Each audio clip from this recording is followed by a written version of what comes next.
Hello friends, I am Raj Shekhar and I welcome all of you in this session. आज हम बात करने वाले हैं कि जो वाई ग्रुप एयरफोर्स का होता है उसमें जो इंग्लिश का क्वेश्चन आता है वो 20 क्वेश्चंस आते हैं। उसमें से जो 1 से 4 का क्वेश्चंस होता है, 4 क्वेश्चंस वो पैराग्राफ पे बेस्ड होते हैं। पैराग्राफ को ध्यानपूर्वक पढ़ना होता है और उसके बाद दिए गए क्वेश्चंस का सही टिक लगाना होता है। तो पहला काम ये करना चाहिए कि सबसे जो बेस्ट वे होता है हमको पैराग्राफ को अटेम्प्ट करने का, वो ये होता है कि सबसे पहला काम आप पैराग्राफ में जो क्वेश्चंस पूछ रहा है पहले उसको पढ़ जाइए।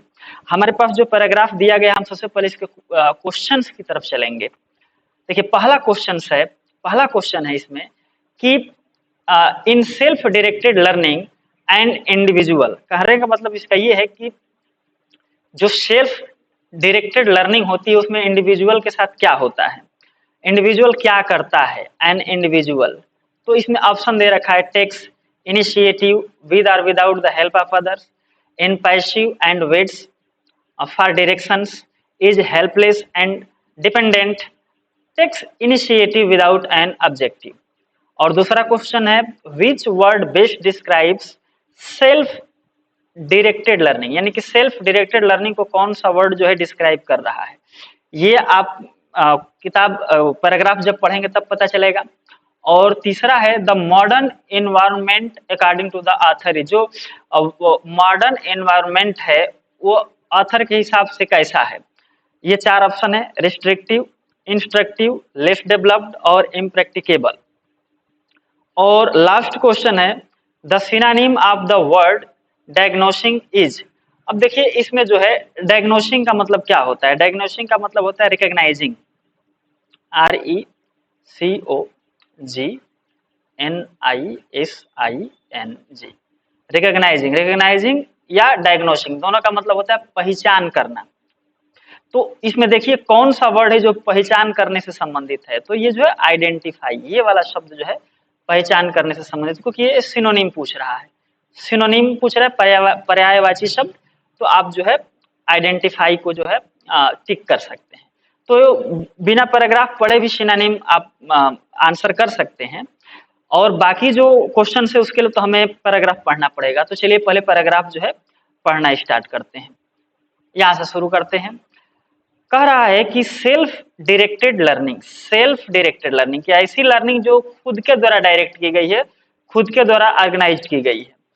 तो कह रहा है कि सेल्फ डायरेक्टिंग जो लर्निंग होती है इन इट्स ब्रॉडेस्ट मीनिंग, अगर इसके विस्तृत स्वरूप के बारे में बात करें तो क्या करती है, डिस्क्राइब करती है प्रोसेस, एक ऐसी प्रक्रिया को जो है डिस्क्राइब करती है इन विच इंडिविजुअल टेक्स इनिशिएटिव, जिसमें एक व्यक्तिगत इंसान जो है खुद कदम उठाता है, with or without the help of others, या तो किसी दूसरे की सहायता से या बिना सहायता के वह खुद ही इस लर्निंग के प्रोसेस में आगे आता है। तो अगर सेल्फ डायरेक्टेड लर्निंग की बात करें तो इंडिविजुअल जो भी व्यक्ति होता है वो खुद ही जो है इसको सीखने के लिए आगे आता है। आगे बता रहा है पैराग्राफ में कि इन डायग्नोसिंग, यही सब डायग्नोसिंग हमारे सामने आया था, इन डायग्नोसिंग देयर लर्निंग नीड्स, तो पहचानने का जो क्रम है उस क्रम में जो उसकी लर्निंग होती है उसको आवश्यकता होती है फॉर्मुलेटिंग लर्निंग गोल्स, यानी कि उसका जो है विजन क्लियर होना चाहिए, लर्निंग गोल्स किस लिए वो सीख रहा है उसका उद्देश्य जो फॉर्मुलेट होना चाहिए, क्लियर होना चाहिए। आइडेंटिफाइंग, और उसको आइडेंटिफाई करना चाहिए, आइडेंटिफाई करने की जरूरत होगी। रिसोर्सेज मैंने उस स्रोत की, फॉर लर्निंग मतलब सीखने के लिए, यानी कि लर्निंग करने के लिए, फॉर लर्निंग यानी कि लर्निंग के लिए उस रिसोर्स का पता होना जरूरी है, तभी तो आप सीख पाएंगे। आगे है कि चूजिंग एंड इम्प्लीमेंटिंग, चूज करने की जरूरत होगी यानी चुनने की जरूरत होगी, और इम्प्लीमेंट करने की जरूरत होगी, लागू करने की आवश्यकता होगी, लर्निंग स्ट्रेटजी, यानी कि जो लर्निंग करने की रणनीति है उस रणनीति को इम्प्लीमेंट करने, उसको चूज करने और फिर इम्प्लीमेंट करने की जरूरत होगी। और क्या जरूरत होगी, एंड इवैल्यूएटिंग लर्निंग आउटकम्स, यानी कि इवैल्यूएटिंग लर्निंग आउटकम्स ने रिजल्ट देने वाली आपकी लर्निंग होनी चाहिए। जो लर्निंग है इवेलुएट होनी चाहिए, यानी कि वो जो है बिल्कुल क्लियर स्पष्ट होनी चाहिए जो कि आपको रिजल्ट दे। तो जो लर्निंग होती है उसके बारे में यहाँ तक तो बेसिक इंफॉर्मेशन दे रहा है। आगे कह रहा है कि 10 इस तरह से it is important to attain new knowledge easily and skilfully for the rest of his or her life. कह रहा है कि इट इज इंपॉर्टेंट, बहुत ज्यादा महत्वपूर्ण है इस तरह से, टू अटेन प्राप्त करना, न्यू नॉलेज नई जानकारी, इजिली माने आसानी से, एंड स्किलफुली मतलब चतुराई के साथ, बुद्धिमत्ता पूर्वक, यानी कि आसानी से इजिली और बुद्धिमत्ता पूर्वक जो है नए एजुकेशन को प्राप्त करना महत्वपूर्ण है for the rest of his or her life. चाहे लड़के का पूरा जीवन हो, हर लाइफ या हिज लाइफ, चाहे लड़की का जीवन हो, उसको पूरे जीवन के लिए बहुत ज्यादा इंपॉर्टेंट है कि जो है नया ज्ञान जो है आसानी से और बुद्धिमत्ता पूर्वक प्राप्त कर सके। आगे देखिए, what is the need for self directing learning, यानी कि सेल्फ डायरेक्टिंग लर्निंग जो है उसकी जरूरत क्यों है।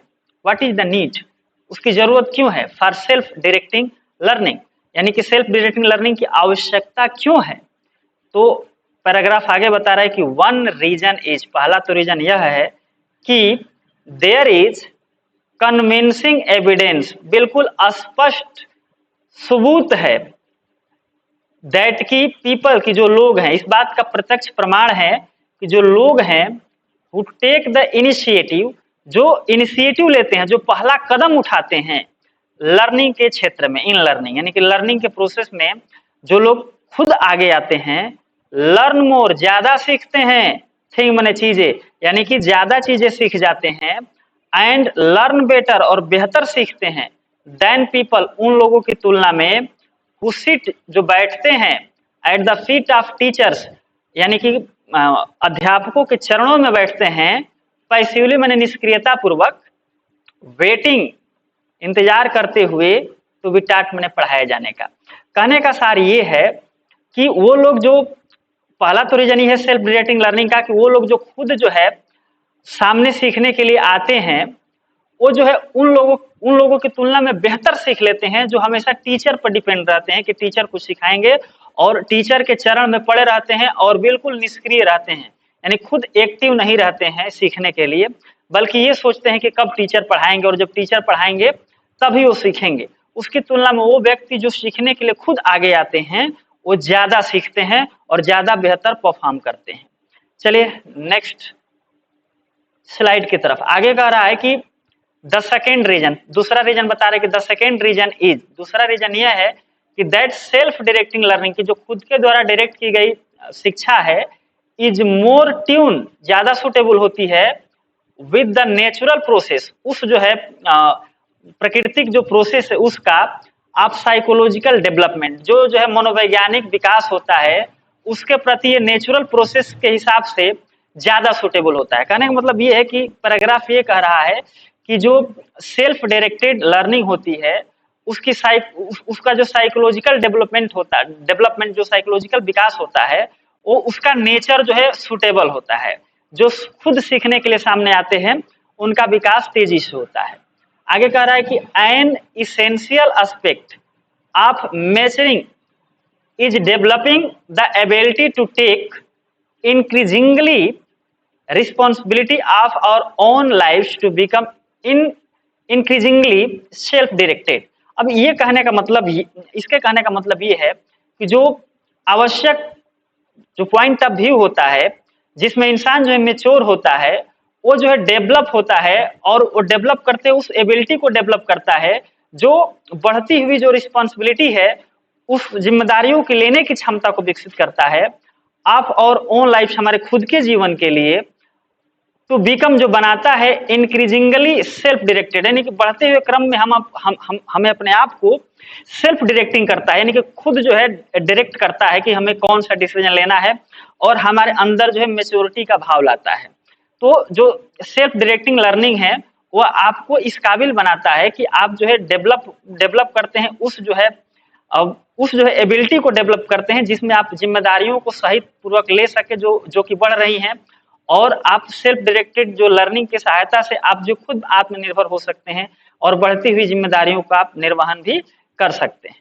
आगे कह रहा है कि जो थर्ड रीजन और जो तीसरा रीजन है इज मैंने वो है कि that many of the new development, यानी कि नए नए जो डेवलपमेंट हो रहे हैं उसमें से बहुत सारे ऐसे डेवलपमेंट हैं इन एजुकेशन जो कि एजुकेशन के क्षेत्र में हो रहे हैं, पुट ए हैवी रिस्पॉन्सिबिलिटी, एक जो है बहुत बड़ी रिस्पॉन्सिबिलिटी जो है दे देते हैं ऑन द लर्नर्स, मतलब सीखने वालों के ऊपर।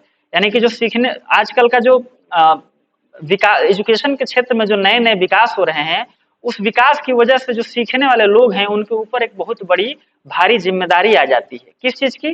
To take a good deal of initiative, की इनिशिएटिव ले सकें, एक अच्छा पहल कर सकें इन देयर ओन लर्निंग, हम अपने खुद की लर्निंग में, यानी कि खुद के सीखने की प्रक्रिया में हम अच्छा योगदान कर सके, गुड डील कर सके। इसके लिए जो है जो लर्नर है उसके ऊपर एक विशेष जो है भारी जिम्मेदारी है, क्योंकि नए नए जो है बहुत सारे एजुकेशन के क्षेत्र में विकास हो रहे हैं। उस विकास की वजह से लर्नर के ऊपर ये जिम्मेदारी बनती है कि वो स्वयं जो इनिशिएटिव लेकर के काम को आरंभ करे। आगे है कि टू मीट द चैलेंजेस, यानी कि चैलेंजेस का सामना करना इन टूडेज इंस्ट्रक्टिव इन्वायरमेंट, यानी कि चैलेंजेस का सामना करना आज के इंस्ट्रक्टिव इन्वायरमेंट में, वो सेल्फ डायरेक्टिंग लर्निंग जो होगी इज मोस्ट इसेंशियल, वो ज्यादा महत्वपूर्ण होगी। यानी कि आज के चैलेंज से भरे हुए माहौल में जो इंस्ट्रक्टिव इन्वायरमेंट है उसमें सेल्फ डायरेक्टिंग लर्निंग ही आपकी सहायता कर पाएगी, ये ज्यादा जो है महत्वपूर्ण है। देखिए एक क्वेश्चन जो है हमारा यहाँ से आया था, इंस्ट्रक्टिव एनवायरनमेंट से आया था, तो उस सवाल देखते हैं कहां से था। ये है, कहां है, हाँ ये है, the modern environment according to the author is, देखो कह रहा है रेस्ट्रिक्टिव है कि इंस्ट्रक्टिव है कि लेस डेवलप्ड है कि इम्प्रैक्टिकेबल है। तो यही जो है इंस्ट्रक्टिव हमारे पास आया था, जो मॉडर्न एनवायरनमेंट है वह इंस्ट्रक्टिव है, तो ये ऑप्शन सही हो जाएगा। तो यहाँ से तीसरा नंबर मिल गया, लास्ट वाली लाइन में था। और सिनोनिम जो है हम कर चुके हैं, ये आइडेंटिफाई होगा। और ये देखते हैं दूसरा, देखिए देख लेते हैं पहले, विच word best describe self directing learning, यानी सेल्फ डायरेक्टिंग लर्निंग जो वर्ड है इसमें से कौन सा वर्ड इसके लिए बेहतर होगा। तो एक्टिव लर्निंग कि पैसिव लर्निंग, पैसिव लर्निंग तो हो नहीं सकता है, निष्क्रिय होकर के काम करेंगे तो वो पैसिव लर्निंग कहाएगा। और सेल्फ डायरेक्टिंग लर्निंग में जो है लोग पैसिव नहीं रहते हैं, बहुत एक्टिव रहते हैं। कंपल्सरी लर्निंग कि रिपल्सिव लर्निंग, कंपल्सरी और रिपल्सिव नहीं आया था, एक्टिव लर्निंग आया था। क्योंकि पैसिव लर्निंग वो दे रखा है कि जो टीचर के कदमों में पड़े रहते हैं वो जो है कम सीख पाते हैं उनकी तुलना में जो खुद जो है एक्टिव रहते हैं। तो एक्टिव लर्निंग यहाँ पर पैराग्राफ के हिसाब से सही होगा। और हमारा जो पहला क्वेश्चन है उसको देख लेते हैं, in self directed learning and individual, जो सेल्फ डायरेक्टेड लर्निंग होती है उसमें इंडिविजुअल को क्या होता है, टेक्स्ट मैंने लेता है, इनिशिएटिव मतलब कदम उठाता है, पहल करता है, with or without the help of others, दूसरे की या तो सहायता से या बिना सहायता से। ये ऑप्शन सही होगा क्योंकि शुरुआत में ही आ गया था। इन passive and waits for direction, निष्क्रिय रहता है और डायरेक्शन का वेट करता है, ये गलत हो जाएगा। इज हेल्पलेस, असहाय होता है, डिपेंडेंट और दूसरे पर निर्भर होता है, ये भी गलत हो जाएगा। Takes initiative without an objective, initiative तो लेता है लेकिन उसका कोई ऑब्जेक्ट नहीं होता है, जबकि पहले ही आ गया था कि गोल को क्लियर रखना चाहिए, तो ये गलत हो जाएगा। इसलिए हमारा सही जो है ये हो जाएगा। तो इस तरह से पैराग्राफ को पढ़ने से ज्यादा जरूरी होता है आप क्वेश्चन को समझिए कि पूछना क्या चाहता है। अगर क्वेश्चन को ध्यान से पढ़ेंगे तो आपको पता चल जाएगा। देखिए क्वेश्चन ये आया था, with or without the help of others, जो इनिशिएटिव लर्निंग होती है, जो सेल्फ डायरेक्टेड लर्निंग होती है, जो इनिशिएट करता है इंसान, इंडिविजुअल जो टेक्स इनिशिएटिव लेता है वो जो है विद हेल्प लेता है या विदाउट हेल्प लेता है दूसरों की। ये क्वेश्चन आया था आपका, कहाँ आया था, ये वाला, ठीक है। ये इन पहला क्वेश्चन वहीं से आया था कि takes initiative with or without the help of others, ठीक है।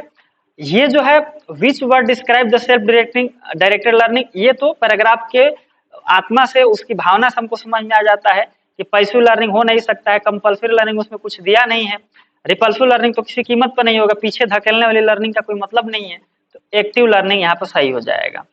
और ये वाला जो है the modern environment according to the author, ये आया था आपका लास्ट वाले लाइन में, to meet the challenge is today's instructive environment, ये आया था।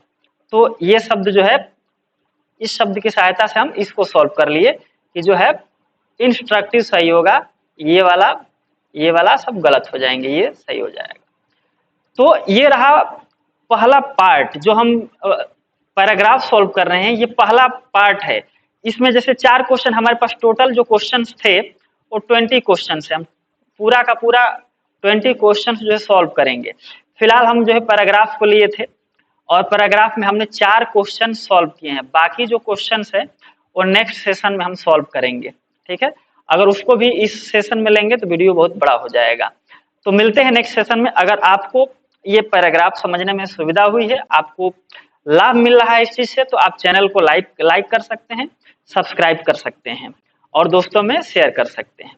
चलिए मिलते हैं नेक्स्ट सेशन में और बचे हुए क्वेश्चन को सॉल्व करने की कोशिश करेंगे। तब तक जय हिंद, जय भारत, अपना ख्याल रखें।